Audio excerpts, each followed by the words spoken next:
Hello everyone, welcome to the third season of Design Inspired Talks. I'm Kadambari Sahu, your host, founder of Design Inspire platform and SVP Design at ValueLabs. Design Inspire is an initiative to connect designers across the global design community, and Design Inspire Talks is a presentation and discussion series with passionate, innovative, and inspiring designers. It dives deep into their passion, inspiration, and what makes them go. It is an effort to understand how they are navigating their career path and how they are investing their creative energies.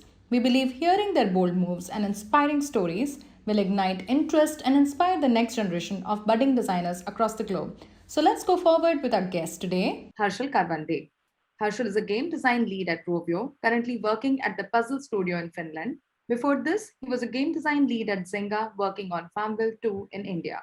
As a designer and an engineer by training, he works at the intersection of driving long term product growth and preserving creative vision. He speaks at F2P game events and pro bono teaches F2P game design. Besides his passion for games, Harshal is an animal lover. His partner and him are dads of dogs, guinea pigs, hamster, rabbits, birds, aquariums, and grumpy little frog. So, hello Harshal, how are you doing today? Hi, Kadambari. It is really exciting to speak to you. This is like old times back at NID. I'm very excited to be here to talk about something that I'm very passionate about. So thank you so much for having me. Great. I'm going to summarize the show format for you. The first part would Yeah, be a presentation by you, which we are all waiting to hear about any story that inspires you. And the second part would be a conversation between me and you, talking about your journey as a designer. So can't wait. Let's go forward. Stage is yours. perfect. So as you can see from the title of this talk, it's talking about something that I'm really passionate about. Yeah, I'm going to try and answer what does a free-to-play game designer do? And as the first few slides will kind of cover why I chose this topic and what could be the takeaways from this. For now, it's just good to know that it's something that I've been working in for the last decade and it's inspired me. So hopefully that kind of rubs off on anyone who watches this talk.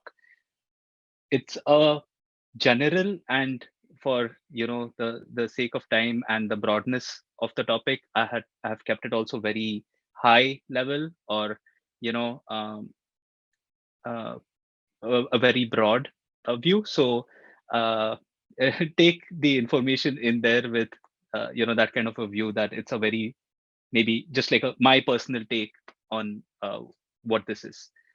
Um, so I guess the mandatory first slide being a little bit of an introduction of my journey. In 2006 and 2010, I completed my engineering and design education. So I'm a computer engineer, and then I got a master's in new media design, where Kadambari and I met.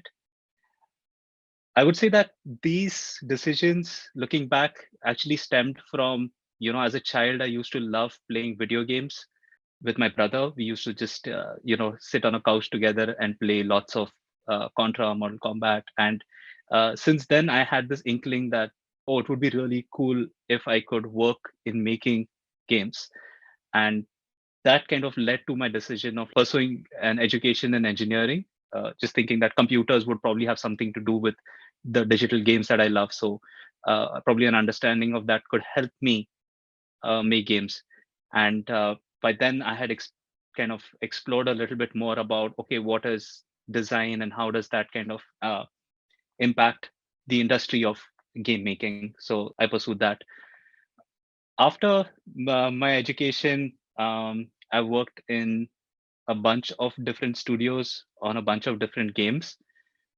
Maybe there is like a signaling of your education and your degrees when you are studying, but when you're working, especially in games, I think the games are, you know, like the signal of your work. So the first two studios I worked at, Reliance Games and Playmotion, I worked on kind of new games. Back in 2012, the free to play game industry was still like, it actually took off in 2012 really well. Like Candy Crush released that year, Clash of Clans released that year, CSR Racing, to name a few, Puzzle and Dragons. And there was this lot of motion of like, what if we make free to play games? So I was very lucky to get my break very earlier on to work in these kind of games. Then for the next 4 years, I worked at Zynga on FarmVille 2. And this was a little bit interesting and different from my previous job. At my previous job, I was making new free-to-play games. At Zynga, it was more about, here is a 3-year-old game. I'm going to work on it for 4 years. And how do we keep that, interesting? And, that was a challenge of itself, like, thinking of games as service and lasting literally forever. And then I'm now working at Rovio. We released a game in the pandemic called Small Town Murders, which of course brought its own challenges. So I'm a little bit back at like making new games as service as a change from Zynga. And a lot of this talk, of course, is inspired from the work I've done and what I have experienced in the industry. So a fun way to talk about why I want to talk about being a game designer is I thought this meme was perfect. So when I talk about being a game designer, um, my family and my friends have a very common view. Of course, when I say my friends, I mean my friends who do not work in the game industry. So generally, this is like the first kind of mental model that they have. Like when I say like I'm a game designer, like I sit on my couch and play video games and I get paid for that. And I think even with a decade of time, I've not been able to shake that mental model really well, at least even for my family. So generally in my relatives and everything, I think the talk is that, yeah, and my son plays games for a living. Uh, my mom is a police officer in India. She's retired now. And my dad worked in meteorology, like the weather department. I think those are like very clear mental models. Like my mom worked in the crime bureau. So anything that you can think about as a cop, like she has handled a gun, she's been in gunfights, and she's been like an action cop. But when you say game designer, I think this is like the general view that, oh, somebody who plays games for a living. So when I'm asked about what I do, one of the ways that I explain what a game designer does, which really works for me, is I say that I am a person whose job is to create the rule set. So when you play, like for example, board games, or somebody taught you how to play tic-tac-toe, like there'll be this kind of a grid. We take turns. These are the symbols we draw. Here is the win state. So my job is writing those rules down so that people engaging in the activity of playing the game are having fun, are engaging with the game, and it's like, I promise you a good time if you follow the rule sets that I have written so that you could have a fun time with this artifact. And then to complete this meme, I would end it with like, okay, what I really do is give talks about what does a game designer do. So that's where we are today. But more technically, as a takeaway for this talk, I think it's maybe like 15, 20 minutes, uh, is that we'll talk about like from a top broad level, what does a free to play game designer do? We'll go a little bit deeper into like, what does a game designer do? And then even deeper, like, okay, what does a designer do? And hopefully the kind of roles and responsibilities and work that comes out of exploring these inspires people listening to this talk, young designers listening to this talk, as well as gives a little bit of awareness on what goes on when in the back of the scenes while making these kind of products. I have a small acknowledgement slide, maybe, that uh, all the kind of information contained in this deck is like, I am thankful for my teachers as well as my colleagues, who I work with in the games industry, who have helped me formulate these ideas and all. I know this is an acknowledgement without a lot of clarity, not taking the time to put down like exact people, but I think I just do want to acknowledge that, yeah, everything that has come before, like with my teachers and my colleagues, has inspired me to talk about the next few things that we look into. So with that kind of a little bit of a housekeeping out of the way, let's get into the meat of the things. So here's like a kind of good model to have in your head when you look at the where does gaming lie. So gaming is like, it comes under entertainment as an industry. And if you look at like global revenues, this is last year. uh, I just took like an aggregate of different websites measuring this. They have their own kind of reasoning, but I took away the numbers, but you can see generally like this gives you a good pulse. Like what is the size of the music industry by revenue? What is the size of the box office industry by revenue? And what is the size of the gaming industry by revenue? And free to play gaming is like a subset of gaming. And it's also good to have like an idea of, okay, if gaming is that large when I compare to the box office and movies, where does the free to play games lie? So majority of the gaming revenue is actually free to play games, which leads into what is a free to play game. So in the simplest terms, it's a game that is combined with a free to play business model. And the free to play business model, like if I simplify it, it means two things. One is that there is free access to the game. So the game is free to access and download and play. And the way that the business of the game runs is that the the revenue of the game is generated by the players who spend in the game and for how long do they play. So this is maybe simplifying it a little too much. So I want to talk about this kind of aspect of the free to play games are made, or like the success of a free to play game is kind of deemed by these three pillars. So the first one is the players, like who are the players, trying to understand where do the players come from, what do they like, how can we get as many players playing the game. If you think about, you know, seeing an ad on Instagram, for example, that leads you to like, okay, there's like this new interesting game that's come out, let me go try it. So how do we even get access to the players? You can also think of the players in terms of like demographics, like where in the world are they playing from, how old are they, uh, gender, things like that. And then like the next pillar is spend. Like there are avenues of making revenue in the game. There are lots of different ways. Like you could see ads, for example. You could have microtransactions, which range from like a dollar purchase to like $100 or thousands of dollars.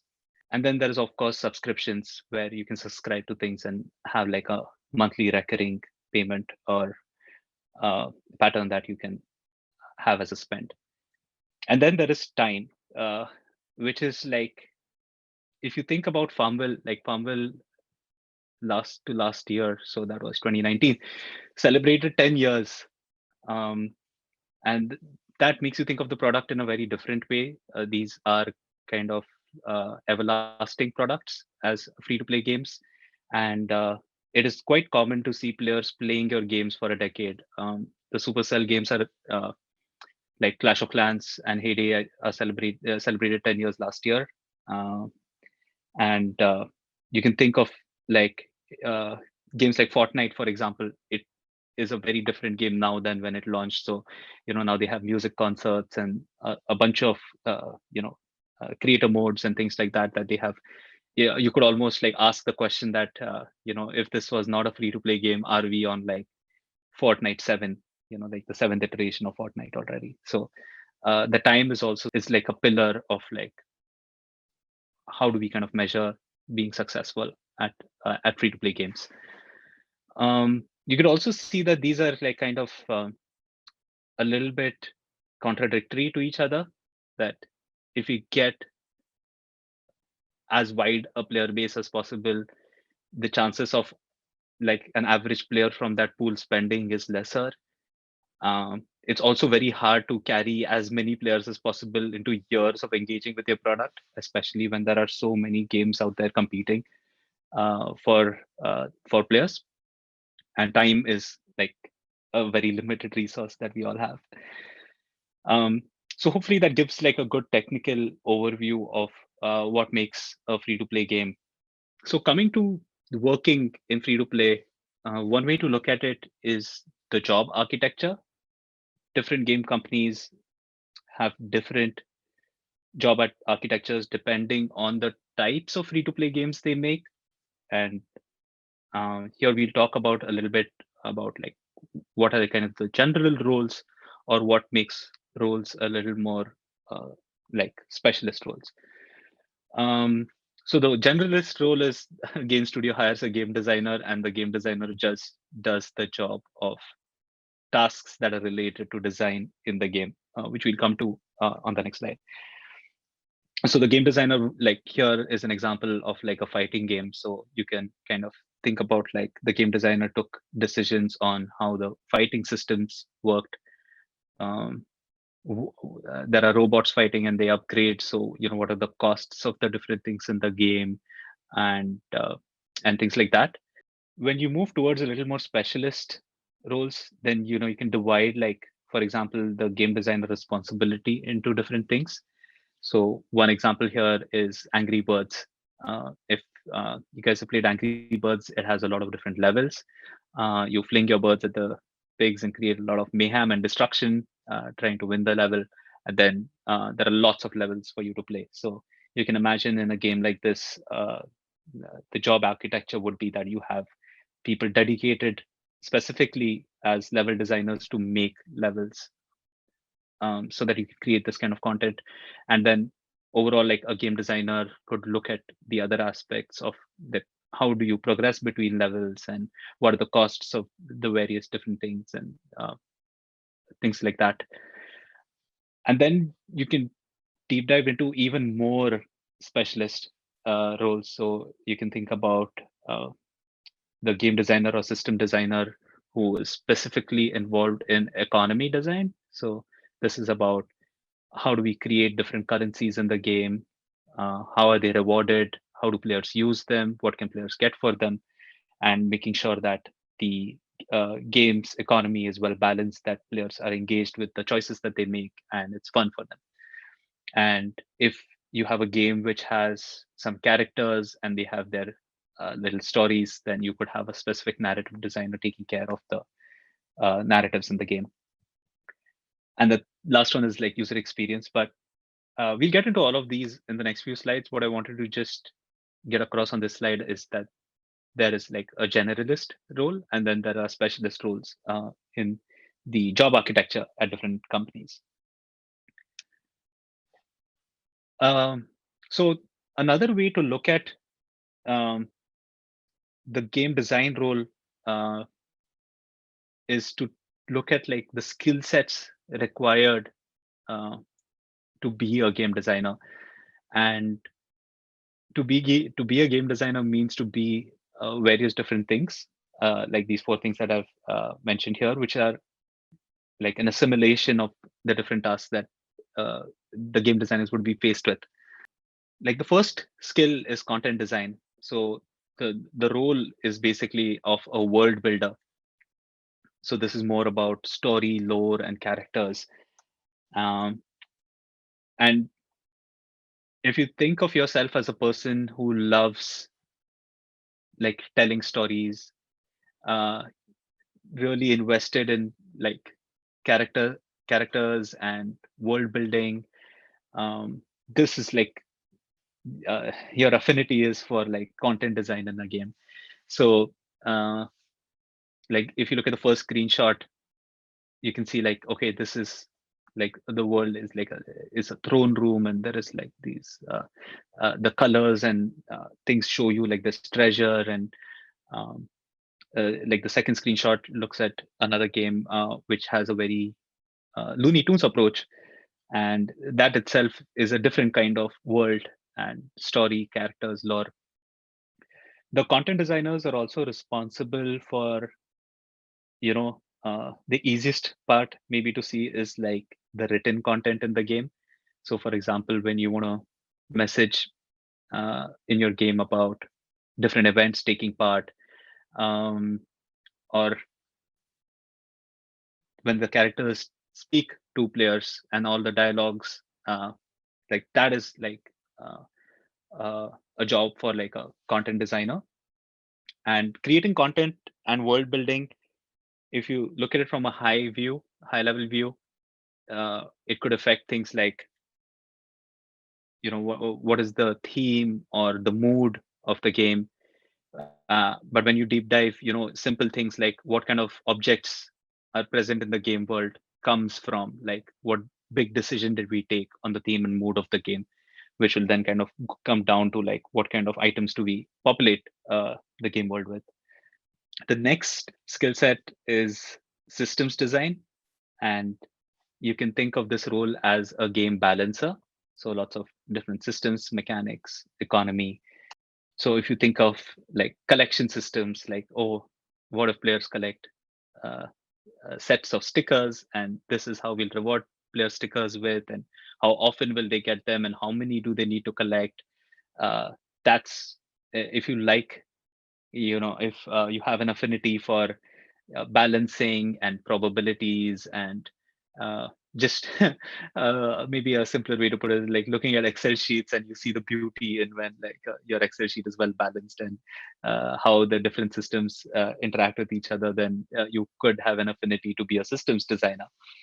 Some of the examples here, like collection systems, upgrade systems, like what kind of currencies are needed to upgrade what.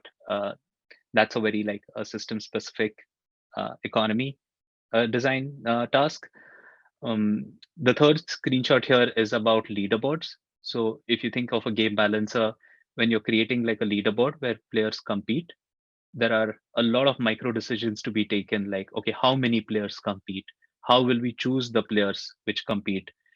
Would you choose them by region? Would you choose them by how much they play the game? Would you choose them by the resources that the players have, like and all of these discussions of like maybe fairness, or if you're optimizing, of course, for fun and engaging play for everyone, the systems designer then has to kind of consider these kind of questions of like how many players compete, and how do you segment those players and things like that. So balancing the game to ensure that all the players who play your game are having a fun and engaging time, having a fun and challenging time, is like the core principle of a systems design task, and what systems designer do. The last screenshot here is just a slot machine. So if you think of the slot machine, it probably requires like on the face of it, if you can think about, okay, how many symbols are used, what happens when certain symbols kind of end up showing on the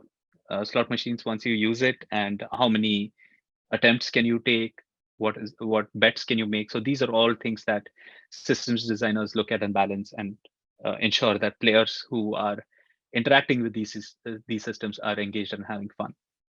The next skill is level design, and the level design affinity is about creating play spaces where players then come and have fun. And so creating a play space where there's strategy and tactics, and the environment is kind of intently made to create a space for your players to come and use the tools that the game provides you in strategic and tactical ways, so that the play resolving from that is engaging and fun. So if you ever played games with some kind of layouts, and there are some things that the players navigate spaces through, that's what are the common tasks that a level designer does. But other than physical spaces, you can also think about like uh, puzzle spaces, for example, in some of these examples, that what is like the layout of the grid in which the players are making decisions, how do they read the grid, why are these decisions fun for the player. Those are the kind of things that the level designers focus on. And the goal again is that how do you optimize for ensuring that, given a play space, players who are engaging in that play space are having a lot of fun. I think one way to also think about this, especially in the context of India, uh, uh, is that if you played hide and seek in your neighborhood, you would kind of decide as to like, okay, here is the space in which we will play hide and seek. So it's not like, okay, the world is your oyster and go hide wherever. You kind of choose the boundaries within which the environment that you're playing in, and you kind of make that decision based on how many players you are, and what is the space available to you, also safety and things like that. And you might even iterate on that. Oh, the last time we played, the space wasn't enough and everybody was like found easily, so let's play in a bigger space. So that's something that might show like an affinity for level design and being an architect of choosing a play space. And the last skill is experience design. This one is probably maybe the toughest to kind of communicate what it is. Uh, it's a very all-encompassing game feel. What gets the soul of the game across the best? So it's about feedback and usability and overall immersion in the game. Maybe some simple examples. So like the first example is that this is a game in which you have collected a Polaroid photograph, and the way that you reveal the photograph is by shaking your screen, which kind of simulates the real world way of like how do you kind of uh, make a Polaroid photograph show up. So it's like a one-to-one relatable experience, which makes the game feel more real and relatable to this task of revealing the photograph. The experience designers also are like look really carefully at the actions that or events that repeat a lot for players. So in the next two examples, you can see this is like a win moment in a game. So imagine a game in which you play lots of levels and you win a level or you lose a level, and that moment is repeated quite often if you're going to play the game for like years to come. The experience designers ensure that that experience is top notch because it will color your overall game experience a lot. So what are the little like in the second example you can see like there's a king character at the top. He's giving you two big thumbs up. He's got a big smile on his face. There are trumpets blowing. There are explosions. There's even the name of the game right in the middle, which is Royal Match, which I think is interesting that they chose to brand their name of the game right into the win moment, which like is probably giving the players on a high, and then you're kind of relating it to your brand. In the next example, the adventure complete, like that's just giving you a bunch of rewards, and it needs to be very clear to players what have they done, what are they getting, where is it all going, uh, and then the last example on the screen. You can think about the experience design as being making these characters that you see on the screen very tangible. So they have a certain look, they have this base, and then there are characters on top.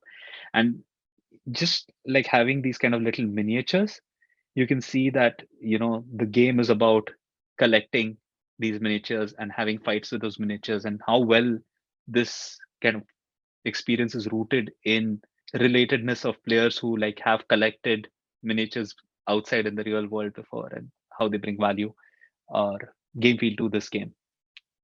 So this is a little hard to kind of again, like I said, communicate. But if you are a person who finds inspiration in almost like the intangible, like things that don't exist but nudge you towards certain ways, then you could think of like having an affinity for experience design.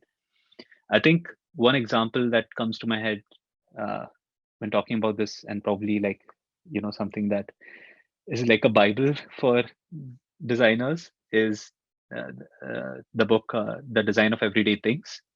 And the first chapter in that book starts with how do people in the real world know how to interact with doors. Like when you approach a door, do you know if you have to push it or pull it?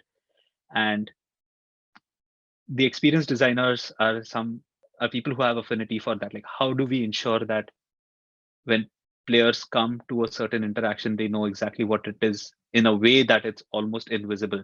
So if you think about like doors in your life that you interact with without thinking, like you know exactly what to do with the door, to pull it or push it, it's something that like shows affinity for experience design, that you can make it almost seamless to interact with. So I talked about like the four kind of skills like content, systems, level, and experience that make up a game designer. But at the end of the day, it like it's an aggregation of okay, you are a game designer when you have these kind of skills, because they help you uh, solve design problems in or do design tasks at the project that you're working on. So what brings all of this together is communication, and this may be like the single most important skill of a game designer and maybe even like a designer in general. So when pertaining to free to play games, uh, a model to have is that uh, there is communication between the game developers who are creating the game. There's communication between the game developers and the game, and then there is communication between the game and the game players, as well as communication between the game players. Like they can talk to each other about, hey, we are on a team on in this game, and what do we do? And technology has helped us, to reach a space where this communication is more abundant than ever before. So, for example, if you look at like the application of data, it's quite within reach to know exactly what you want to know from your game. Like, where are players playing in your game? Where are they spending in your game? Where do they spend time in your game? When do they play the game? When do they stop playing? How does this interact with real world data?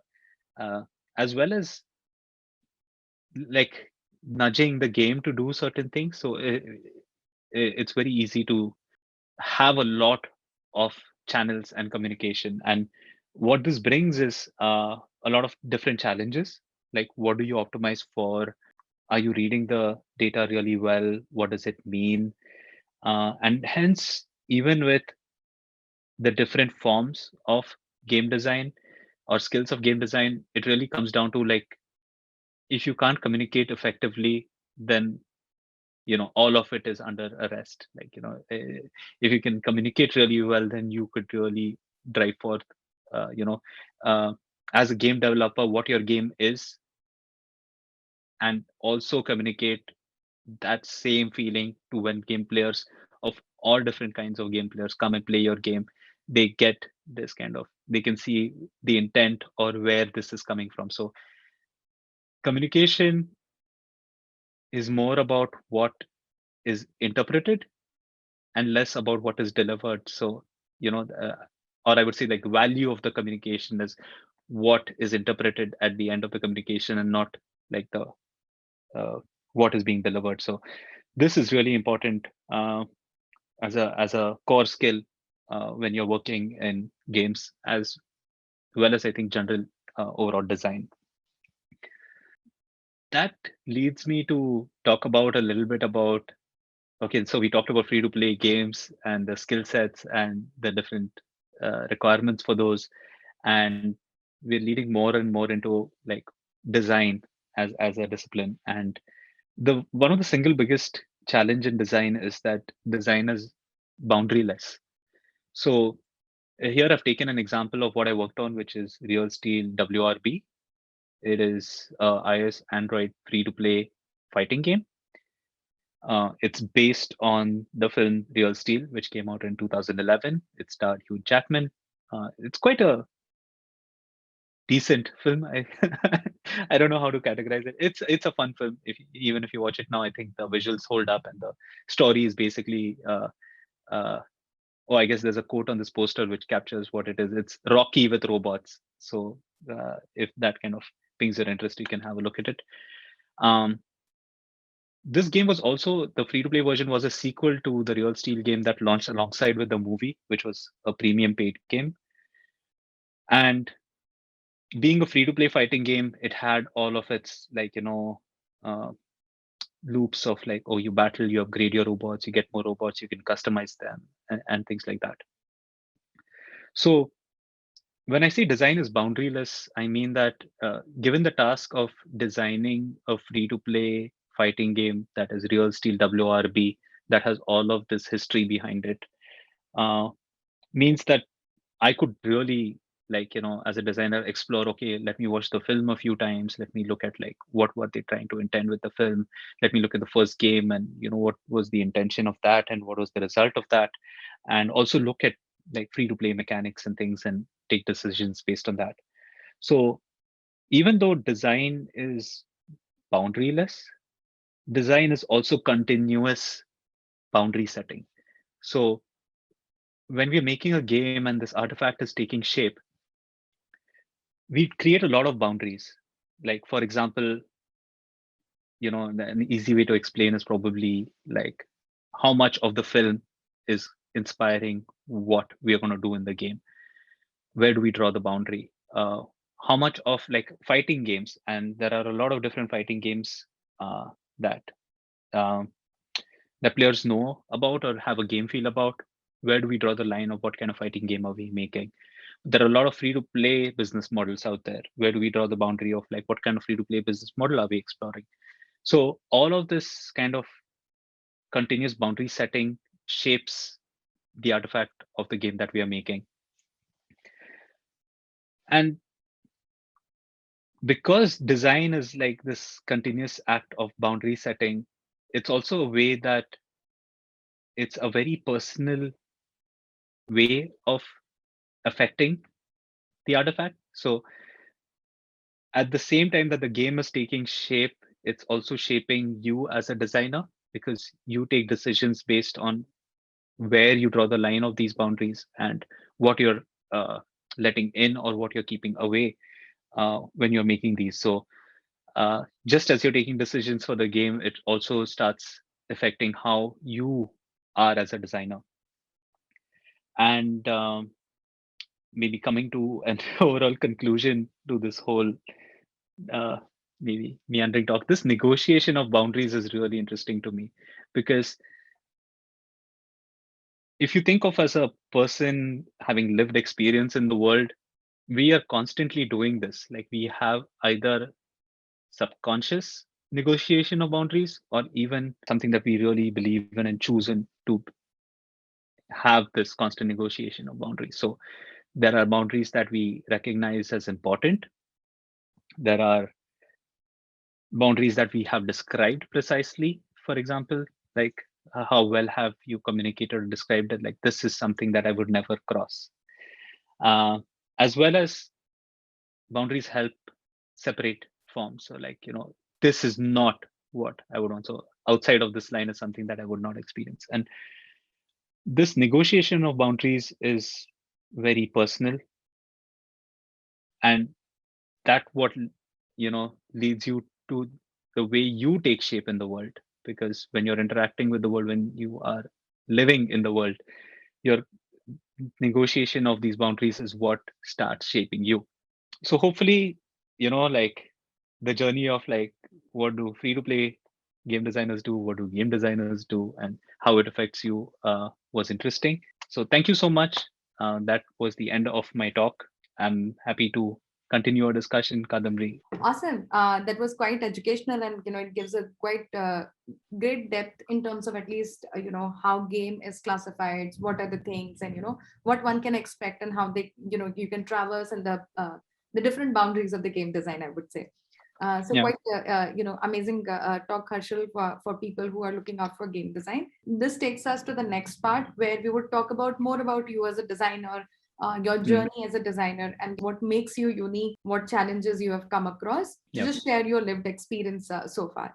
I would start Yep. with a very simple question that what do you love about working in the industry? I work in the free to play games industry, Mm-hmm. and that has a very specific system, Uh-huh. which is like a feedback and validation system. Uh-huh.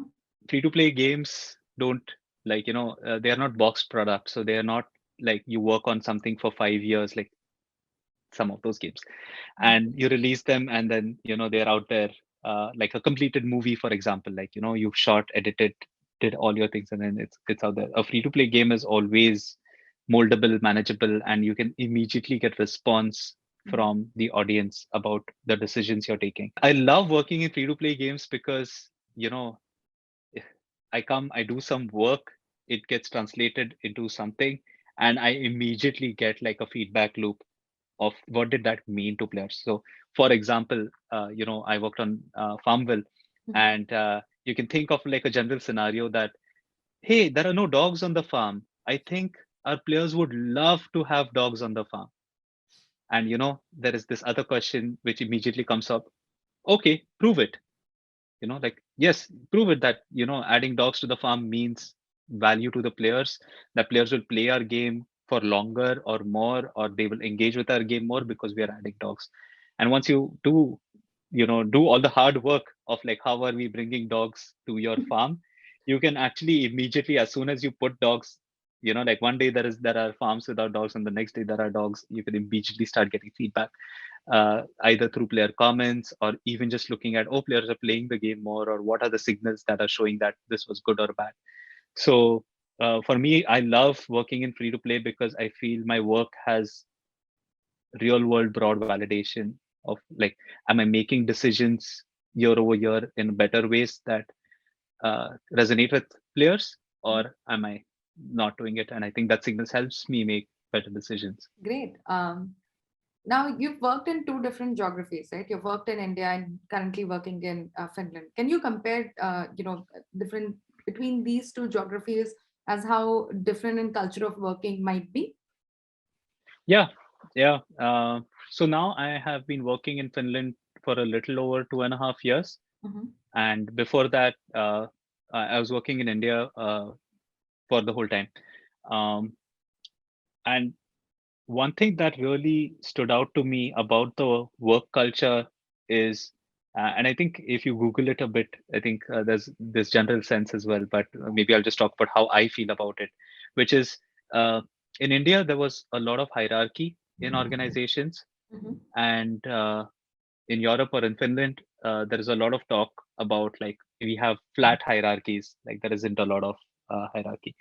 And what that does is, and I've experienced this, is a flat hierarchy is a very trust first model, Mm-hmm. because if you think about, all of us are like, there's like nobody's going to come and say like, okay, this is what you do, and then this is how you do, and like, okay, now I need to tell this person that goes up.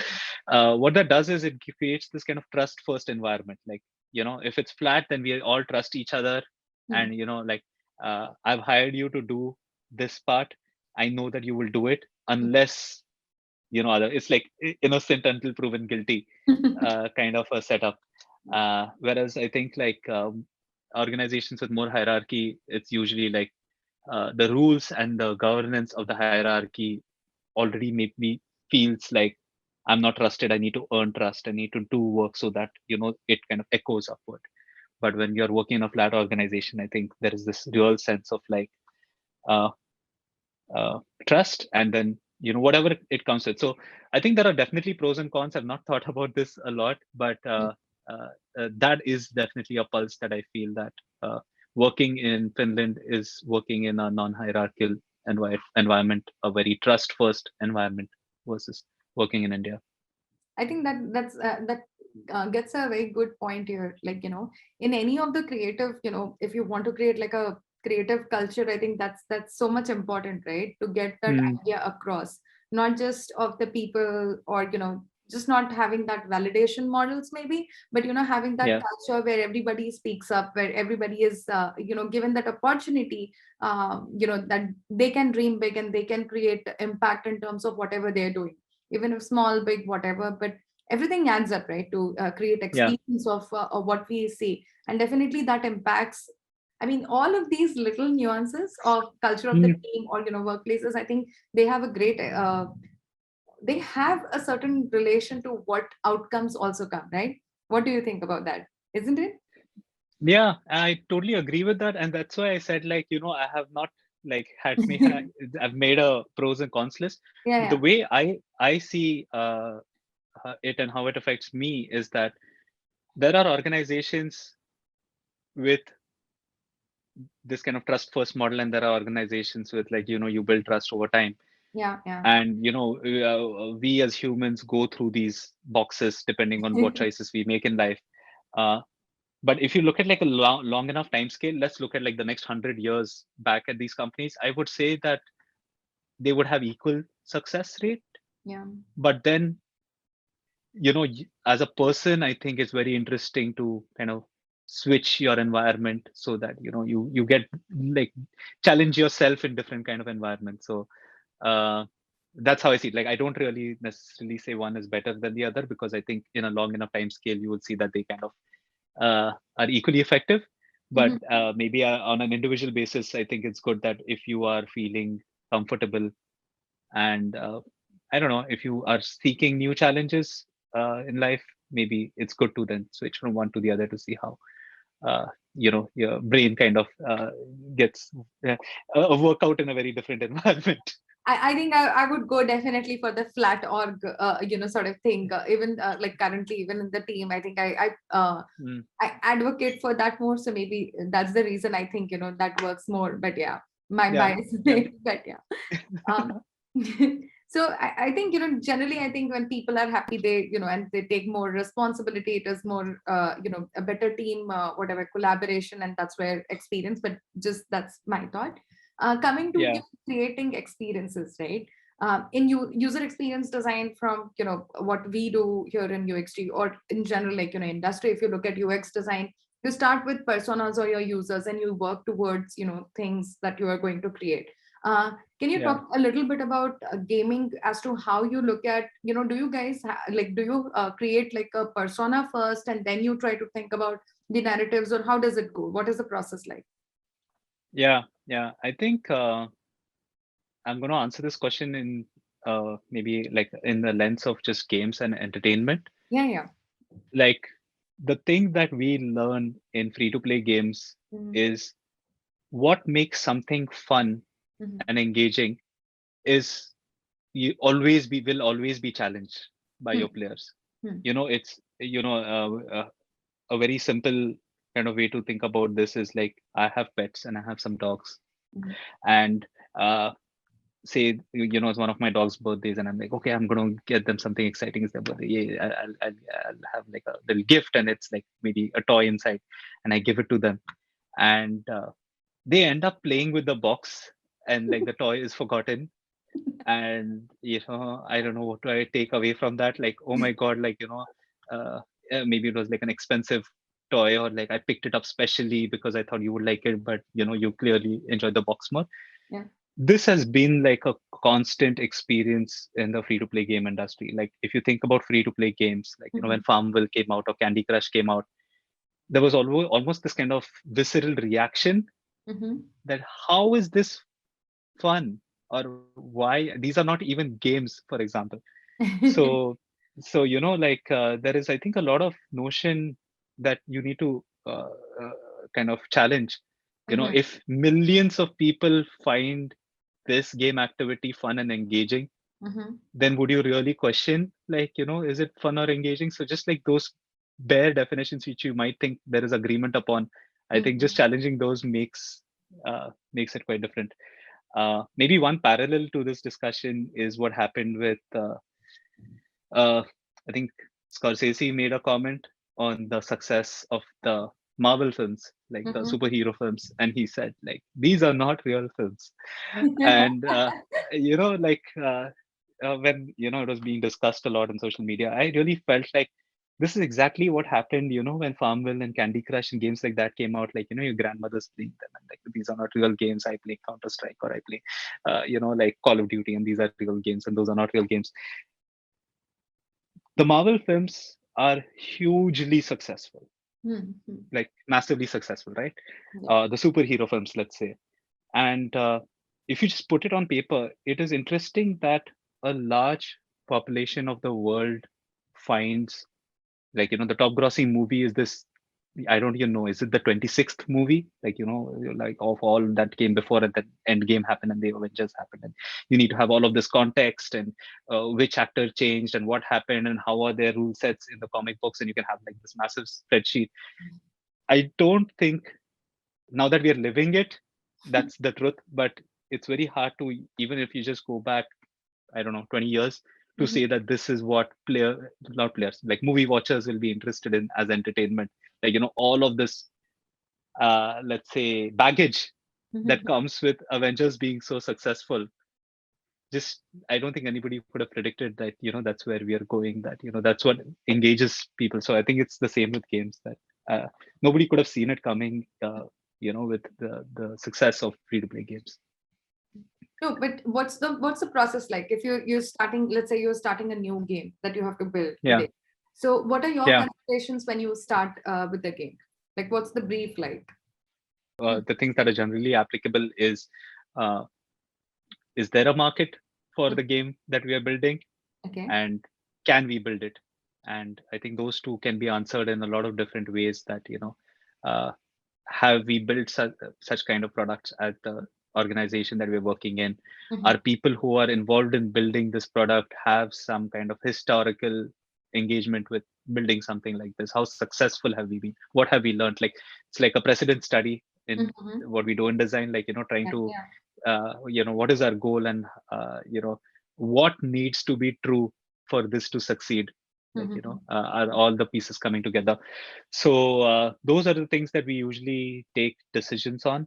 Mhm. There is also this maybe like a chaotic, so this is more like order and organized, right? And Yeah, then we get yeah. inspiration there.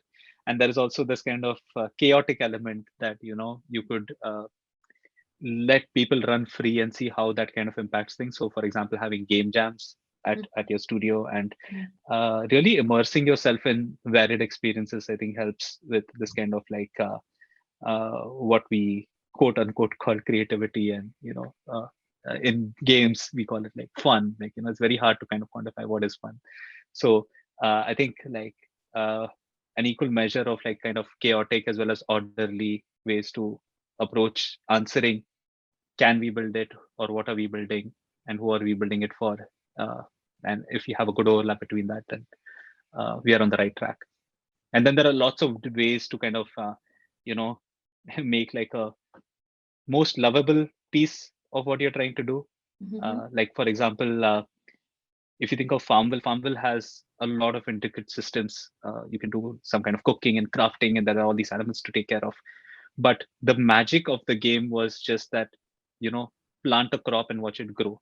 And once it's grown, harvest it. Like, you can see that unless that interaction, the basic interaction that players interact with the most, like planting something, watching it grow and harvesting it, unless that is engaging, exciting, fun, repeatable for years, there was nothing to be built outside of that. That, oh, now you can take the thing that you harvested and feed it to a cow and she'll give you milk. Like, those are already too many steps away. Like, if that key thing, the most repeatable action in your game is fun, then everything around it kind of builds on top. Like, yes, Fortnite now has, like, people coming, logging into the game and watching music concerts together, but it would not have reached this place unless, like, the key, shooting each other and dressing up and trying to eat that chicken dinner and coming first, if that wasn't fun, then it just would not be the ginormous hit that that game is.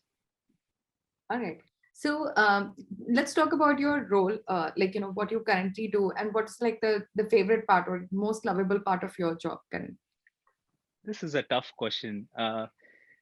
What is the most lovable part of being a game designer?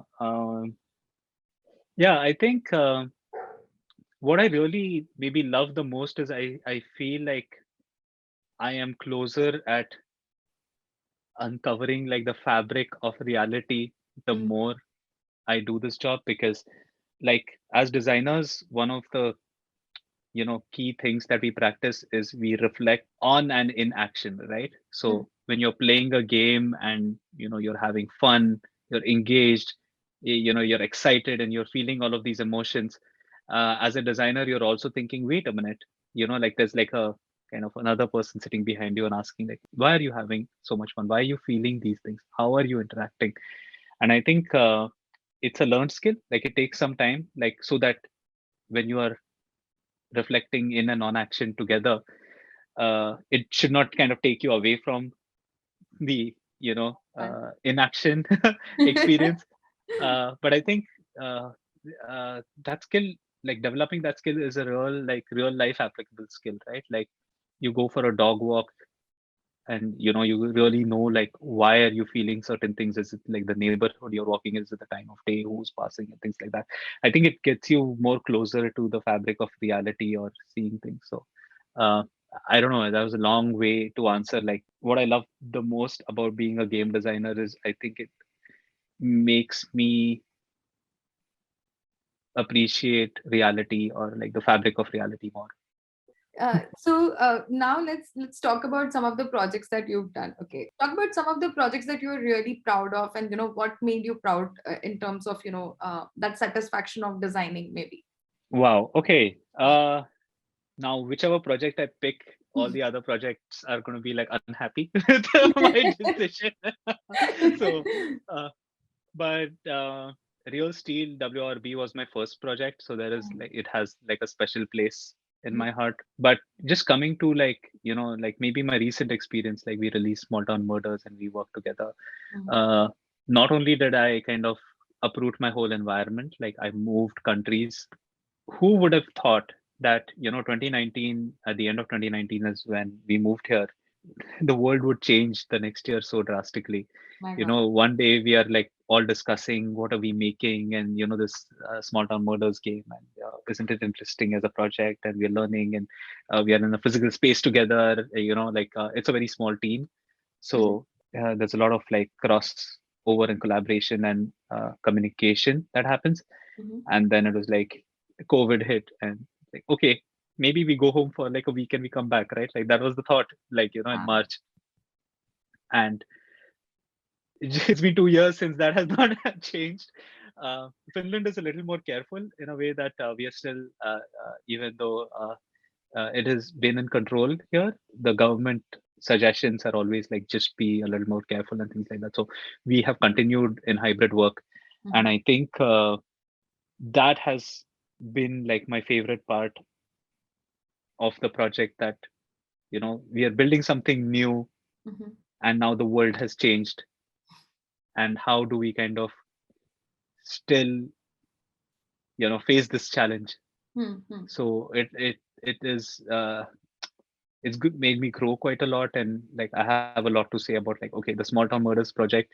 I could talk a lot about the project itself. So it's like a free to play puzzle game with murder mysteries, but just like more about like the environment in which we managed to make this game and launch it and continue to work on it is what makes it like a very special project to me. Yeah, I think those 2 years working from home, everybody trying to, as you talked about it, first it felt like, okay, it's just going to be weekend. Then, everybody started like, working from home and hybrid things like that. Yeah. Just And talking. like I said, Yeah. Go ahead. yeah, like I mentioned in the talk that communication is the most important skill for a game designer. Yeah. It's communication between the team, what is your game communicating to players, and all of these kind of things. But when you take away this environment of like not being physically Exactly. present in a space, uh, it becomes really hard. And I think maybe just to say what has helped, I think one thing that has helped is text messaging has become like a primary, like something that you could just be verbally communicated. Text messages become like the primary thing. It's always good to have a mental model that whatever is being communicated through text is of the best intent. I think that really helps, because as humans, when there is things that are being communicated with the written words, I think we all interpret differently. Differently. And I think it's good that especially when you're working in an organization, I'm just specifically talking about organizational like communication at your job. I think it really helps to have this mental model that the messages that are coming, somebody's trying to communicate with to me is with their best intent. Like just having that helps, I think, quite a lot. Yeah, I mean, tone can be interpreted like the tone is not there, the voice is taken away, right? Like Yeah. sentence structure is taking precedence in terms of how we interpret. So yeah. Yeah, and like since like human beings are linear, and we are continuous and linear, and what happens because of that is we get affected by what has come before. Yeah. So if you've had a bad morning, like for whatever reasons, right, like the world Yeah. is a interesting place, so you could have a bad morning, and you might even just come, and there might be one message by someone wishing you good morning. And like your since we are linear and continuous, it really affects, like, good morning, really, you think like this is a good morning? Like, so I have found it like a really interesting tool to, like, this person really does wish me a good morning with the best intent that, yeah, it's another day, we're going to do our best, and we're going to have a fun time doing it. And it helps kind of separate those two. And I think you remember that study that we did? I think it was a film study where what are they called? Like we kind of edit two scenes together and see how much Yeah, people montages. experience. Huh? Montage, right? A montage Yeah, and yeah, montages. Yeah.